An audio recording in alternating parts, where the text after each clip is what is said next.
Hello guys, तो स्वागत है आपका नाइटमेयर नैरेटिव्स यूट्यूब चैनल पर, जहां हर कहानी होती है एक डरावना ख्वाब।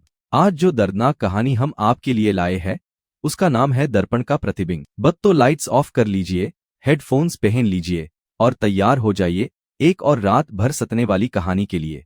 दर्पण का प्रतिबिंब। जब मैं अपने बिस्तर के किनारे पर बैठा था, तो मैं एक अजीब सी असहजता महसूस कर रहा था। मंद प्रकाश वाले कमरे ने मेरी बेचैनी को और बढ़ा दिया और टिमटिमाते लैंप ने दीवारों पर अजीब सी छायाएं बना दी। मैंने बड़े दीवार के दर्पण पर नजर डाली। मेरी आंखें मेरे प्रतिबिंब पर टिकी हुई थीं, लेकिन कुछ अजीब था। प्रतिबिंब की आंखें चौड़ी खुली हुई थीं और उसकी पलकें गायब थीं।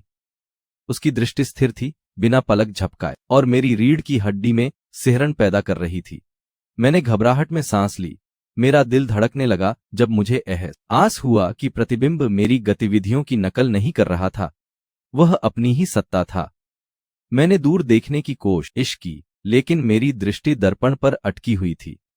प्रतिबिंब की आंखें मेरी आत्मा में घुसती हुई लग रही थीं और मुझे एक बढ़ती हुई भय की अनुभूति हो रही थी। अचानक प्रतिबिंब के मुंह पर एक भयानक मुस्कुराहट फैल गई और मुझे एक ठंडक भरी उपस्थिति का एहसास हुआ जो मुझे घेर रही थी। मैं चिल्लाने की कोशिश की, लेकिन मेरा स्वर मेरे गले में ही फंस गया। प्रतिबिंब का चेहरा मेरी ही विशेषताओं का एक विकृत मजाक बन गया। मैं डर से जम गया था, हिलने डुलने या देखने में असमर्थ। दर्पण लहराने लगा, जैसे पानी में पत्थर फेंकने से लहरें उठती हैं। प्रतिबिंब की मुस्कुराहट और चौड़ी हो गई और मुझे लगा कि मैं दर्पण के अंधकार में खींचा जा रहा हूं। मैं एक अंधकार में समा गया, एक प्रतिबिंब में फंस गया जो अब मेरा नहीं था। जब लैंप टिमटिमा कर बुझ गया तो कमरा अंधकार में डूब गया, और जब प्रकाश लौटा तो मैं गायब था। दर्पण वहीं रहा, एक खाली कमरे का प्रतिबिंब दिखाता हुआ। लेकिन कुछ लोग कहते हैं कि कुछ रातों में जब लैंप ठीक से टिमटिमाता है, तो आप मेरे प्रतिबिंब की विकृत मुस्कुराहट देख सकते हैं जो आपको घूर रही होती है। मैंने बाद में पता किया कि यह दर्पण एक पुराने घर से खरीदा गया था, जो कभी एक अमीर परिवार का था। घर के मालिक ने बताया कि उनके परिवार में एक लड़की थी जो दर्पण के सामने घंटों खड़ी रहती थी और अपने आप से बातें करती थी। एक दिन वह लड़की गायब हो गई और उसके बाद से दर्पण में अजीब सी चीजें होने लगीं। कुछ लोगों का मानना है कि दर्पण एक द्वार है जो दूसरी दुनिया में जाता है। जब मैं दर्पण के सामने खड़ा था, तो मुझे लगा कि मैं एक अलग दुनिया में प्रवेश कर रहा हूं। वह दुनिया जहां प्रतिबिंब वास्तविक होते हैं और आत्माएं घूमती हैं। मैं नहीं जानता कि यह सच है या नहीं, लेकिन मैं जानता हूं कि दर्पण ने मेरी जिंदगी बदल दी। अब मैं दर्पण से डरता हूं, और जब भी मैं किसी दर्पण के सामने खड़ा होता हूं, तो मुझे लगता है कि मेरा प्रतिबिंब मुझे घूर रहा है।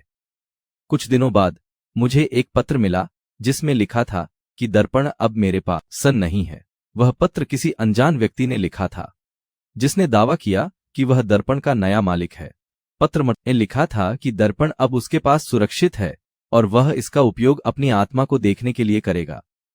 मैं नहीं जानता कि वह व्यक्ति कौन है, लेकिन मैं जानता हूं कि दर्पण अब भी कहीं है और यह अभी भी अपनी विकृत मुस्कुराहट दिख आ रहा है।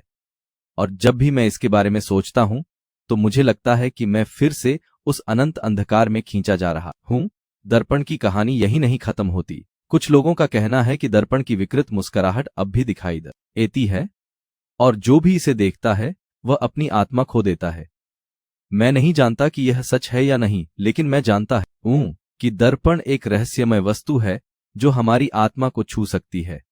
और जब भी मैं रात में अपने बिस्तर पर लेटता हूं, तो मुझे लगता है कि दर्पण की विकृत मुस्कुराहट मुझे घूर रही है और मैं अपनी आत्मा को खोने लगता हूं। मैं नहीं जानता कि मैं कभी इस दर्पण से मुक्त हो पाऊंगा या नहीं, लेकिन मैं जानता हूं कि दर्पण की कहानी अभी भी जारी है। Thanks for watching. If you're still alone, then subscribe our YouTube channel to get scary and creepy stories daily.